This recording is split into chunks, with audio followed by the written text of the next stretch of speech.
நீ ஏன் கஷ்டப்படுற, கம்முன்னு இருந்துன்னு சொல்கிறாங்க. என்ன பண்ண முடியும்? எங்கள் பொண்ணுக்கு நாக்கில் ஆண்டவன் சிவன் எழுதிட்டான். அதனால நான் நல்ல வாக்கு சொல்லியே தான் ஆகணும் அப்படின்னு. நீ இரம்மா அப்படின்னு எனக்கு ஆறுதல். எத்தனை கல்யாணம் முடிச்சு வச்சிருக்குது.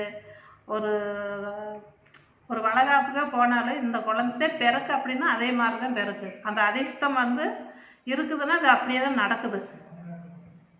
18 வருஷமாக ஜாதகம் பார்த்துட்டு இருக்கிறேன். அதுக்கு முன்னாடி இருந்து தெய்வ சக்தி கூட இருந்துட்டு எனக்கு கஷ்டமாக தான் இருக்குது. இருந்தாலும் எனக்கு ஒரு ஆறுதல் என் பொண்ணு சொல்லிகிட்டே இருக்குது. இருந்தாலும் எனக்கு கஷ்டம்தான். கூப்பிட்டதூர்களுக்கு சித்தர்கள் ஐயா சித்தர் உதவி பண்ணுவாங்க. அதே மாதிரி எங்கள் தெய்வம் கூட துணையாக இருப்பாங்க. எந்த குலதெய்வம் அங்காள பரமேஸ்வரி நீ கலங்காத, நான் இருக்கிறேன், நீ எடுத்து சொல்லு அப்படிங்கி. அங்காள பரமேஸ்வரி எங்களுக்கு உதவி இருக்குது. எங்கள் பொண்ணோட கூட இருக்குது.